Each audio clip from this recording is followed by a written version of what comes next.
You're listening to the 3 Feet Radio Show with Ben Carbonaro and Luke Herbert. From our studios come special guests and netball commentary, exclusively on YouTube.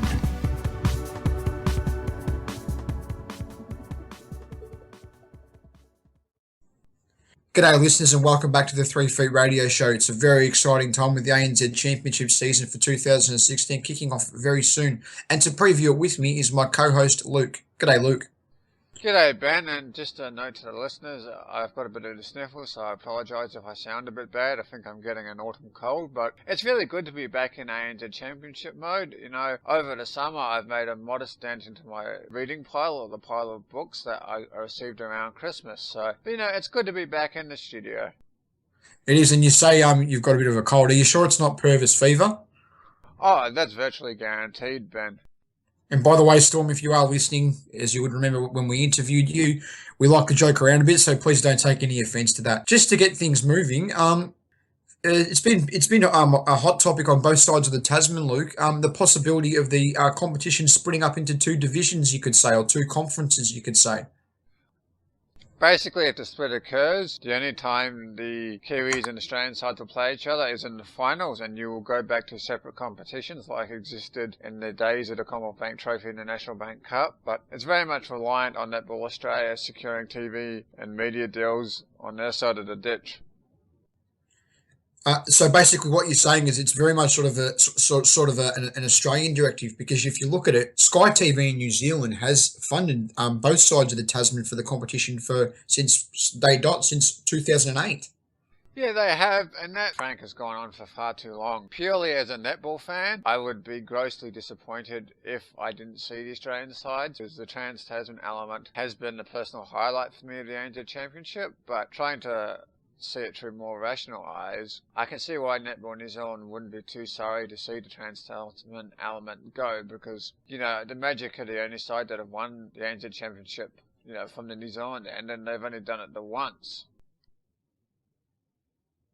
Yeah, you're exactly right, Luke, and I think it's just a reflection also sort of the how much better the pathways and all kinds of things that we can talk about another day are in Australia compared to New Zealand.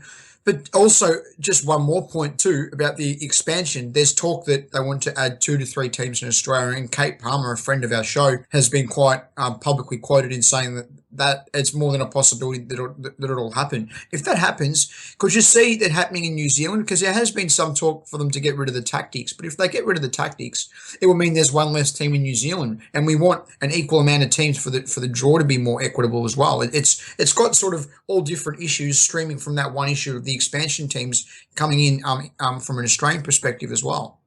I think most likely they would, if it goes to split competitions, we would see a second team added in Auckland, which would give us 6 teams, a 6-team competition, and they would most likely just play each other in a full 2-round draw. I don't think you'd go back to the 7 teams of the old National Bank Cup. I was thinking about this the other day, but just briefly, for those that don't remember the National Bank Cup because they're too young or forgotten, the Otago Rebels represented Otago in that competition, and you also had like the Western Flyers and a second team in Auckland. In fact, it was more than 7 teams, I think, actually. I think my maths is rather dodgy. But I don't think Otago would get its own team again, just because I think if you look at the crowd numbers that go to Still games in Dunedin, I don't think there would be a feeling that there would be much demand for it anymore, which is purely, if you're a one-eyed Otago sports fan, that probably is a bit sad. But then again, though, we used to have in the old Commonwealth Bank Trophy for a period. We had 2 teams in Adelaide, 2 in Sydney, and 2 in Victoria. So it was the same sort of thing here in Australia as well, Luke. Yeah, well, it's tapping into the marketplace essentially, and I think just to touch on the tactic, I don't know if the change would be beneficial to them or not. I think it would purely depend on if Netball New Zealand issued new franchise licenses or not. If they issued new franchise licenses, perhaps the tactic could start afresh, but, you know, that's purely speculative and is dependent on what occurs. And just moving ahead, Luke, looking at the fixture, of course, just a bit of a general overview. You identified the Steel versus Tactics in round 2 as an important game. early on. Yeah, and I will be in the crowd for that game. I think, look, both sides had disappointing seasons last year. The Steel made the final having won only about 3 games. And, I think it's a very important game for both sides because both sides are going to be desperate to record more wins in the coming season. And I get the feeling that perhaps how the Steel and even the Tactic go fairly early on might set the tone for their season. And we'll come back to how I think those teams will fare in terms of where they finish on the ladder a bit later on in the show. But yeah, I just get a sense that if they start well, they've got a platform to build on. Now, better teams or teams that have more experience at winning can lose a couple games early on and get their act together. You don't want to lose too many because it's not a long distance race like the AFL or the NRL. But yeah, for a team like the Tactic and the Steel, I think they're going to need the momentum. So Ben, what's your game across the ditch that you think is going to be quite important fairly early on? Okay, I've got 2, and if listeners you're wondering why I mentioned the Vixens in both, it's not because I'm biased. It's because Vixens are the team I see the most and have seen the most in my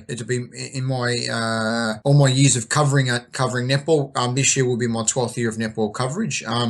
It is the Swifts Vixens in round 1 in Sydney.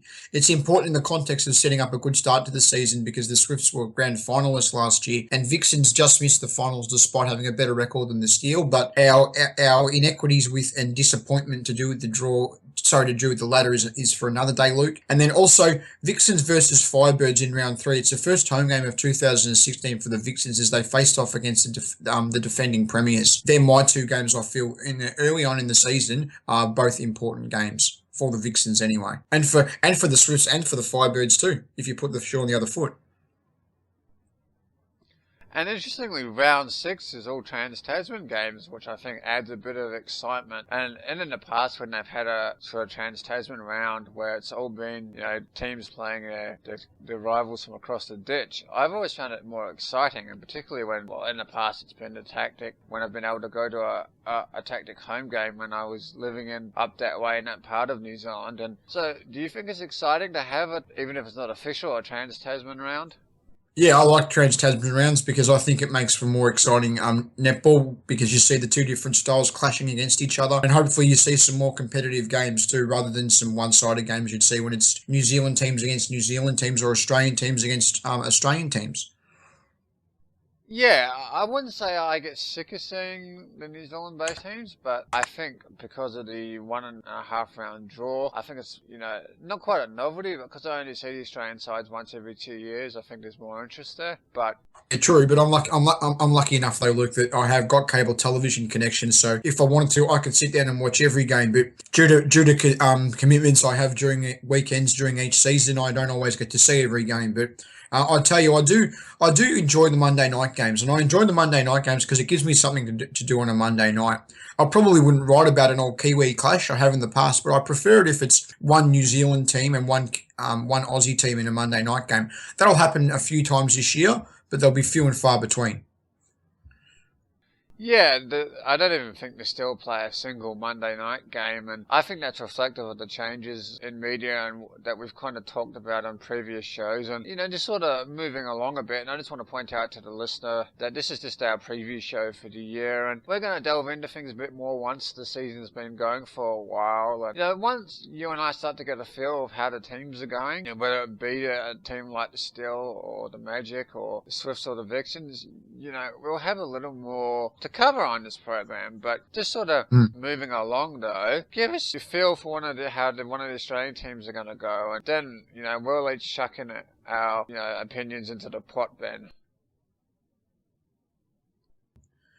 First of all, in terms of how I feel the Australian teams will fare in 2016, I think for the Vixens, it's big shoes to fill in the defensive end with Chatfield out. Obviously, Mentor's still down there, but it sort of puts a lot more responsibility on her shoulders because when it was Mentor and Chatfield together, the load was shared, but but it'll be interesting to see how that goes. And with Teague and Phillip out with injury in the shooting circle, it'll be interesting to see how the likes of an Alice Teague Neal can combine with Karen Bailey in the shooting end there. For the Firebirds, defending premiers and all the big names are still there. I think they'll still be there and thereabouts. And the Swifts are the same. The Swifts grand finalists last year. I think they'll be there and thereabouts. I reckon Laura Langman coming in is probably good for their mid-court setup. setup with Kim Green there as well. Although, as we have touched on, as Anne Sargent did touch on when we interviewed her, she feels that the recruitment of Langman may have blocked the pathway for a local player, but that's an issue for another day. And for the Fever, I think they'll be looking to build on what was their best ever finish in 2015 under coach Stacey Rosman. And I think as long as we can have a competitive Fever, I think it's good for Australian netball, because for too long, the West Coast Fever were essentially the tactics of the Australian section of the ANZ Championship. And for the Thunderbirds, new coach in former Australian captain Michelle Dendeka. She's just the second coach in their history after Jane Woodlands-Thompson. And your favourite girl in Jade Clark moving across from the Swifts will add spark to their mid-court unit. She's filling in for Renee Ingles, who's out due to pregnancy. And what about you, Luke, in the New Zealand teams? How do you think they'll fare?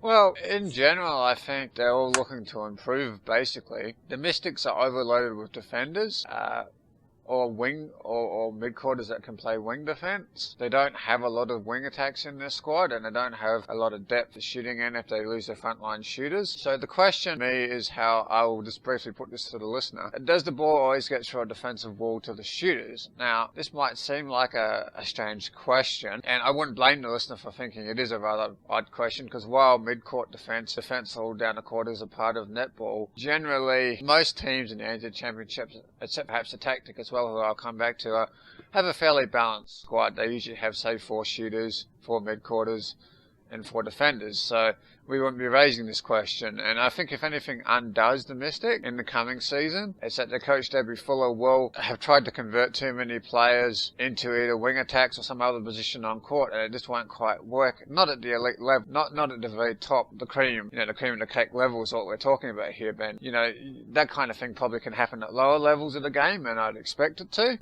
But, when you're dealing with the 1% of the best players, it's a bit of a different playing field. But just moving along, Magic were the best Kiwi side last season, and I think they will be again. Paula Griffin is a replacement player for the Silver Ferns skipper, Casey Cooper, who's pregnant. And I'm going to come back to where I think the teams will finish in the finalists in a moment. But the Pulse have a new coach in Tanya Derns. Interestingly, Tanya Hoffman, who used to coach Canterbury in the MPC, is an assistant coach with the Pulse. It raises questions about developmental pathways of Canterbury netball, but that's for another program as well. The Tactic, well, they're going to be desperate to win some games. They could win 3 or 4 games in the coming season, and they may be a spoiler side. If they beat a team like the Pulse, the Still, or any of the other Kiwi sides, they may help determine who or who doesn't make the finals. So, I think teams are going to want to be on guard when they play them as the season goes along. And the Still, my team, like the Tactic, they'll want to vastly improve, and they will need to avoid the wooden spoon, just because you've got a new coach and new players at the Pulse. You've got quite a more competitive mix and level playing field this year amongst the Kiwi Conference, I think so. And you still have a new coach in Nolene Taurua. So, Ben, who do you think are going to be the Australian finalists? For the Australian finalists, I can see the Firebirds being up there again, the Swifts, and Vixens. I think it'll be a long year. And it's a toss-up for me, as we were discussing off air, I think, between Fever and Thunderbirds, a toss-up between who will be the other side in the finals. For the Kiwi Conference, I have finalists as Magic, Pulse, and the Steel. I think I'm just not quite sold that the Mystics have the right balance in their squad. The Tactic have something a bit of an unbalanced squad. They have a very strong shooting end and they lack defensive firepower, but unfortunately I think the Tactic will most likely get the wooden spoon again. But I think if the Mystics do miss out on the finals, as I predict, it's because the squad is just too imbalanced. It's too defensively heavy, and eventually all defenses crack. Like all walls can be broken down, Ben. Absolutely, Luke. And you talk about the Tactic having, having too much strong in the attack there in the shooting end. It's all well and good that Kumwenda will score 40+ goals a game, but you've got to have enough firepower to be able to defend the ball down the other end as well. That's the mistake I think that the Tactics have made for a couple of years now since she was recruited. There's too much emphasis on her, and I think to an extent in the early days also with the Firebirds with Aiken, it was always Aiken will score and she'll win us games. It's not how you win a game of netball. When I've interviewed players for preview pieces and coaches many times, I've always said it's about the everyone on court, not just one player. Well, that is the beauty of netball. One of the reasons why I love the sport so much is almost the ultimate team game. If one area of your court isn't going well or is under strain, you will be found out. And when you are playing at the elite level, if you've got even a slight weakness, opposing coach find you out. So if you have a major weakness, it's like putting a hole in the Titanic, essentially. And I do think that is something the tactic will need to address. And, because I've also got Bailey Mez, the Silver Ferns shooter, at their goal scoring end. So they could potentially pile on, 60, 65 goals in a game. And they could even potentially lose scoring that many goals. I mean, that's how crazy it could end up being, Ben. I think also with Mess being there too, it adds a bit of mobility to the shooting end. I mean, Kumwenda has worked on becoming more mobile, but in a lot of ways she's still a stationary shooter. And with Mess there, as she's shown when she's played for the Silver Ferns, she's mobile for a shooter. Bailey Mez's athleticism is phenomenal, and she'll be one of the most important signings the Tactic ever made in their franchise history. I'm not going to say the most important, because that would open up a sort of argument that could devalue some of the other players they've signed over the years. But certainly, I think they could at some stage lose Kawunda, their import player, just because they need to find some defensive firepower. If they don't pick up some wins this season, they don't pick up at least the 3 or 4 wins I allude to. If they have another season where they only win 1 or 2 games, I think Seal Hawkins is going to have to really just face some difficult decisions that she probably should have faced this season. But is there anything else in the Kiwi side that stands out to you, Ben? I'm sure there will be once we get into the season, Luke, and I will have seen a few of the Kiwi teams in action. And just moving ahead, though, too, notable player movements. We mentioned Langman going from the Mystics to the Swifts. What was the reaction like that about her moving over to play for an Australian side? Because I know that when Julie Corletto moved across to play for a New Zealand side, there was a bit of a rumble about that here in this country. Like this sort of, you should stay with an Australian team and be loyal, or you should stay with a Kiwi team and be loyal. What was the reaction about Langman moving across? Well, I can really only speak for myself on this. I think it's actually good that she's going to play for the Swifts. I think in the same way Coletto learnt the stuff about how Kiwi sides prepare or the Mystics prepare, Langman will learn a lot about how an Australian side prepares. Not specifically how they all do. Rob White is a sort of technical coach and is perhaps a different mould of coach to other head coaches that are in Australia taking part in the ANZ Championship. But, she's been a loyal servant of New Zealand netball, and she's played for different Kiwi sides in the ANZ Championship. I think it's very disappointing for the Mystics, and I think the way they didn't adjust to losing Langman, I think, is concerning, because, Debbie Fuller's supposed to be one of our top coaches in New Zealand, and yet they've ended up with such an unbalanced squad. So, I could well be proven wrong, and it may well get towards the finals, and I've got egg on my face, in which case, I'll probably get a few notes sent my way from the Mystics, but yeah, I think it's probably more disappointing for the Mystics than anything else that they weren't able to retain a player like Langman. They were always going to retain a player like Harrison, because, Anna Harrison's been based in Auckland since the National Bank Cup days. She's probably been, if we take away the time she's been in beach volleyball, which is of no relevance anymore to our discussion, I should add. Not to her, obviously it means something to her, just to clarify that comment. Anna Harrison's probably spent about 10 years being based in Auckland. So, yeah, sometimes it's how you retain your key players that aren't safe signings that will count for something. And also, Verity Simmons has moved to the Fever, but it's quite well documented that's for personal reasons, so she can be closer to her boyfriend in Nathan Charles, who plays for the Western Force and is also a Wallaby. So obviously, she felt like it was better for her to be closer to Nathan. And she'd been at the Fever before, and she was a bit of a star in their midcourt with Brazil, wasn't she, when she was at the Fever? Well, yeah, that's one of the problems when I only see the Australian sides every 2 years. You don't necessarily see the development of the combinations. It's been a while since I've seen the West Coast Fever play, just because when I was still going to tactic games, once or twice they played the Fever after someone like Nelson or Blenheim, and I have not seen them for quite a few years, so it's going to be quite exciting to see the West Coast Fever when they play the Steel Indian in Chicago. And then, as previously mentioned too, Jade Clark goes across to the Thunderbirds as a replacement for the pregnant Renee Ingles, Luke. Look, Clark is sort of the ultimate sort of professional as an import player. She just takes a gig wherever she can get it.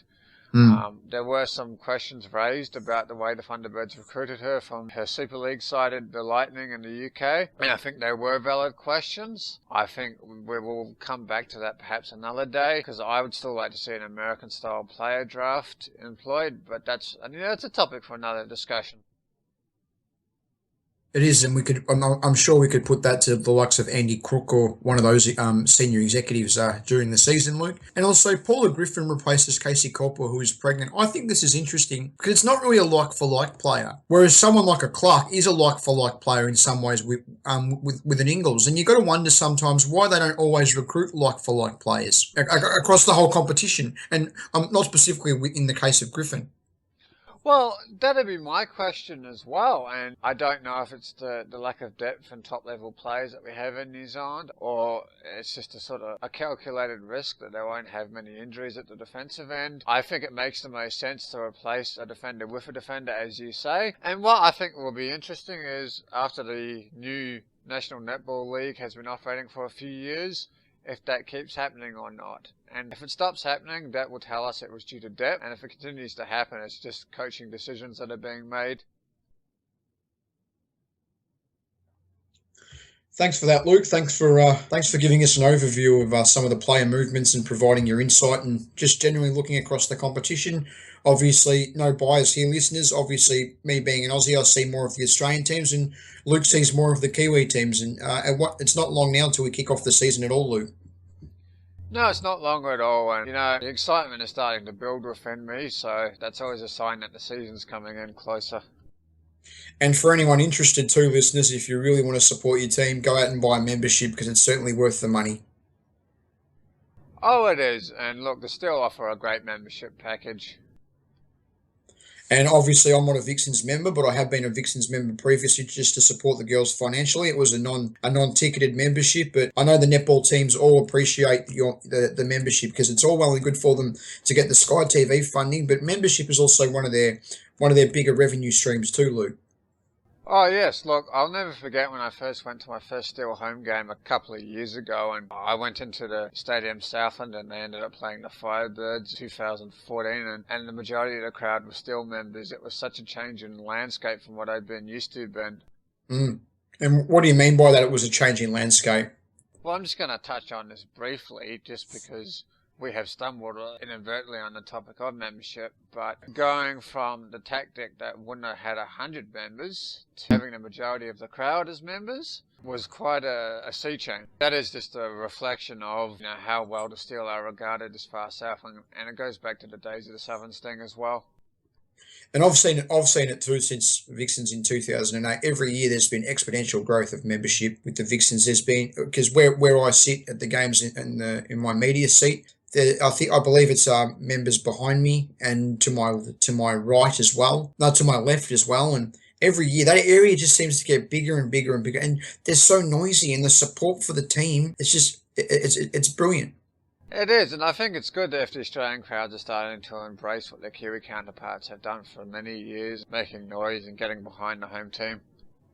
I'll tell you what, though, I remember when the Magic played down here and won that grand final. I'll never forget the cowbell. The cowbells, they are a real highlight of when the Magic play. Oh, they are, and they're iconic to Waikato in New Zealand. All right, Luke, thanks for joining me today, and thank you for the listeners for joining us. And remember, you can tweet us at 3 Feet Radio, email info@3feetradio, and we look forward to the season. You've been listening to the 3 Feet Radio Show with Ben Carbonaro and Luke Herbert. Tune in next time for more special guests and netball commentary exclusively on YouTube.